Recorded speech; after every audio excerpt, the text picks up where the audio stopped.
Welcome back to the program. So first and foremost, remember this weekend I'm going to be popping up some videos on Substack, probably mostly interviews, but there'll probably be some exposés as well. But just to make sure that you're not confused, I will make sure that the actual show for Saturday night, for Sunday, will say, tonight's show right in the headline. So you'll know which is the new show and which are, some of the older ones. Although, again, you'll probably be able to tell the older ones anyway. The next thing I want to talk about is Mahmoud Khalil, right? This is the Palestinian sympathizer at Colombia that was deported. I think he was sent to Louisiana and then out of the country. Well, the judge has finally said what we all knew, which was that he could be deported. The judge came back today and said, yes, bye-bye, you can go. And you didn't need a court case. You didn't need anything like that because it's clear. Section 212 of the Immigration Naturalization Act clearly says if you are involved in any type of terrorist activity, you can be deported and, of course, have your revocation of your student visa, green card, whatever it may be. So, bye-bye, terrorist Khalil. Next. So, I'm originally from New Jersey. Don't hold that against me. And growing up in New Jersey, there are some pretty tough people there, very close to New York City. But I got to tell you, some of the Jersey girls can be pretty darn tough.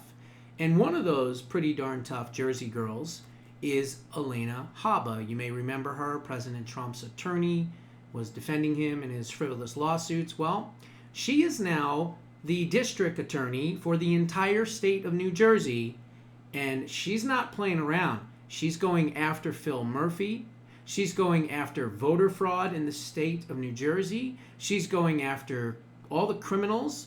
They are not going to be laxed on crime. And now she is in charge, meaning she's ahead of everybody, including the attorney general, including lower level district attorneys. And yes, she can even take down Governor Phil Murphy. Listen to this. Music to my ears right here. We know that the governor has on his website currently do's and don'ts for his local state of law enforcement. Those do's and don'ts instruct them not to cooperate with illegal immigrants who have administrative warrants that have been issued by the court after due process saying that they are no longer welcome here. They have gone through the court system. They are to be deported. It is instructing them to go against our federal rules, our executive orders. And I am unfortunately going to announce on your show tonight, Sean, and I want it to be a warning for everybody, that I have instructed my office today to open an investigation into Governor Murphy, to open an investigation into Attorney General Platkin, who has also instructed the state police not to assist any of our federal, and they list our federal agencies that are under my direction, the FBI, the DEA, all these individuals that are trying to clean up our streets in New Jersey, not to cooperate. That will no longer stand. Pam Bondi has made it clear, and so has our president, that we are to take all violent criminals and criminals out of this country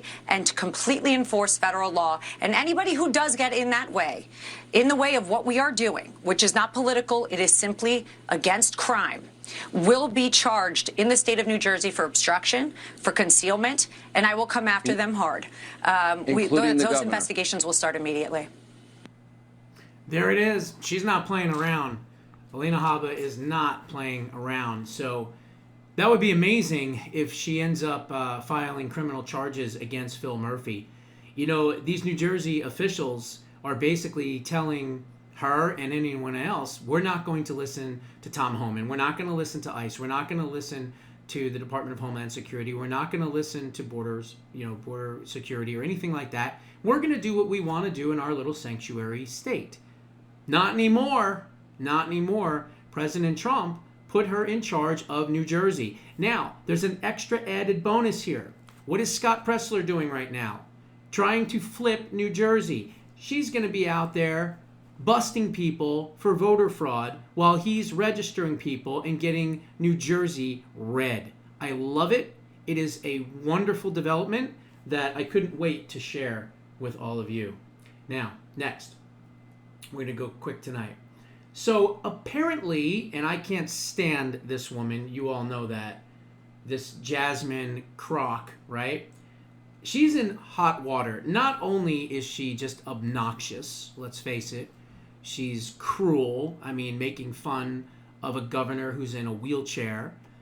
Then she says that we ain't going back to picking cotton, but instead, it would be okay if illegal aliens are treated like slaves, right? This is her thought process here. She's a disgusting excuse for a human being, and she's a liar and a faker. Because again, she grew up in the lap of luxury. She went to the nicest, most pristine schools. If you see her even a few years ago, she doesn't have any hood rat dialogue or anything like that. She speaks pretty eloquently for the most part. But now all of a sudden she's playing this role. Well, she's going to have a lot of problems on her hand. Not just the fact that she's part of Tesla takedown and literally supporting terrorists, domestic terrorists that are now going to jail for 20 years without any leniency at all. But now she's in trouble with the Elections Commission. That's right. The Federal Elections Commission has launched a criminal investigation into Jasmine Crock, is what we'll call her, okay?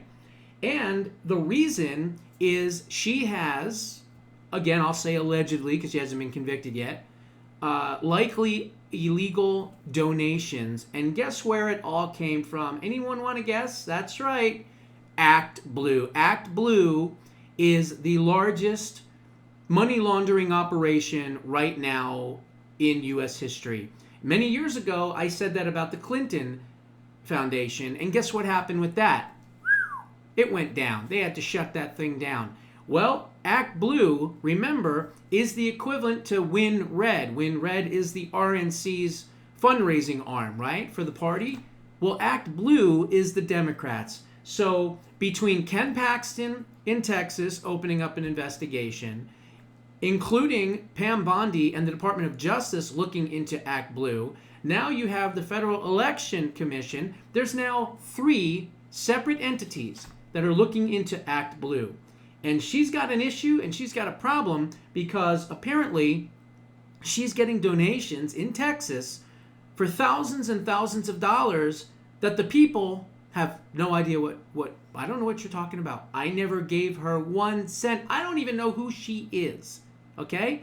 And one of the people that is running against her is a person by the name of Sheldon Daniels. And Sheldon Daniels decided to get in his car and drive to one of these people that supposedly gave money to Jasmine Crock. And, they were pretty shocked and found out that we don't know who she is and we didn't give that money. And it's pretty serious stuff, and I hope that she goes down. And I hope she goes down quick for this. So this is him talking about it. Okay, guys, so I just drove by the home of this Randy Best guy. This guy, he's a 73-year-old retiree, unemployed. He and his wife, I guess they just travel around in an RV or something. I don't know. But he's on the road. His wife answered the door. She said that they had no idea what these charges were. And they had no idea that they were charged $16,000 or that they are responsible for $16,000 in political contributions to Jasmine Crockett. Yes, she has them listed as political contributors. Now, mind you, I'm way up here in Plano. I'm in a totally different county. I'm in Collin County right now. The only reason why I'm even able to do this is because I practice law all over North Texas and I drive all over. So I know North Texas very well. Collin County, Dallas County, Tarrant County, Denton County, Grayson County. A lot of shady stuff going on with Jasmine Crockett. And I see why she was doing all this. Because she's trying to distract from the corruption. I wonder how deep it goes. I'm sure it goes pretty darn deep, okay? I'm sure it goes very, very deep. And she is corrupt, just like the majority of the entire party is. And this has to also do, remember, this was all opened by James O'Keefe and OMG. As a matter of fact, it was one of the first investigations that they did after he left Project Veritas. And You know, he walked around through Maryland and through Washington and through some of the different areas and suburbs, and he was knocking on doors, and he was basically taking notes and saying, hey, Mr. and Mrs. such and such, did you send, $4,000 to this candidate? No, I don't even know who that is. Well, what about this one? I mean, he has a list of thousands of people that they have been basically stealing money from. So who knows what happened? Did they steal credit cards? Did they somehow get a list that they bought from someone that had names and they had maybe social security numbers, and they're using that to gain access to their money?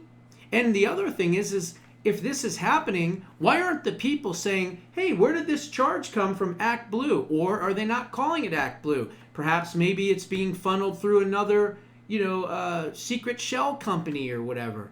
I don't know what's going on. All I know is right now there are 3 separate entities that are investigating Act Blue and the Democrats. I hope they get to the bottom of it, and I definitely want to see people being perp walked. So we'll see what happens. You never know. Okay, the other thing was this, and then I'm going to end it with some really cool news. But this is something that actually President Trump put out on Truth Social. And it is Stu Varney from Fox News, discussing, shall we call it, an extremely historic week. Listen to this.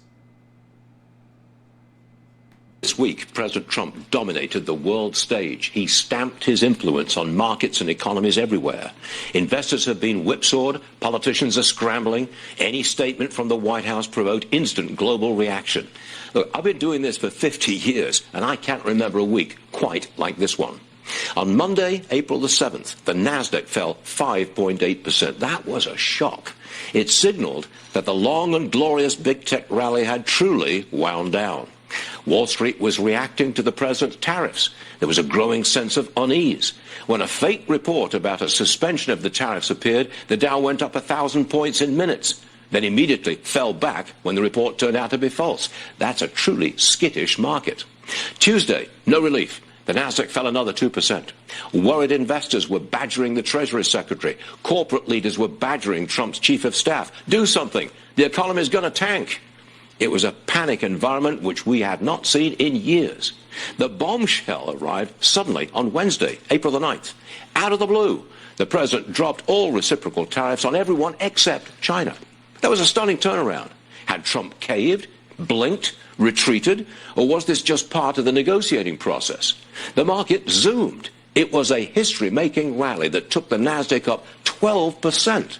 We'd never seen anything like that before. But it didn't satisfy the naysayers who oppose tariffs and truly detest Trump. There were constant warnings about recession. Interest rates were rising. China was showing no sign of buckling to pressure. It was a week that defined Trump's presidency. He is reversing America's direction. Trump does not accept massive trade deficits and job losses. That's what this week has been all about. Tax policy, Ukraine, Putin, Iran, Gaza, all relegated to the back burner. Today, China upped the ante, imposing a 125% tariff on American goods. We tariff them at 145%. There it is. He is literally changing the entire global world order. He is setting a new standard, not just for America, but for the entire world. And he has them all by the you-know-whats, because they're afraid of him. They don't know what he's going to do next. He is unpredictable, and he is a master businessman who knows how to use leverage. So the Democrats that are screaming that the market got better, they're upset about that, obviously, because it helps President Trump.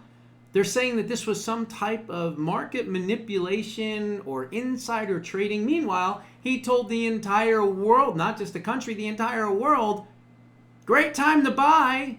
He didn't say anything specific, buy this stock here or pick up, 100,000 shares of that stock there. No, he just said, hey, it's a great time to buy. That's not market manipulation, number one, and it's certainly not insider trading, number two. So they're upset that he once again outsmarted everyone, including China, because they're the ones that retaliated. And he is literally telling the globalists that the New World Order, runs through America, not them. And it will be, in short order here, a America first world, where everybody else in the world will have to follow our lead. And if they don't, well, watch out. Those are my thoughts.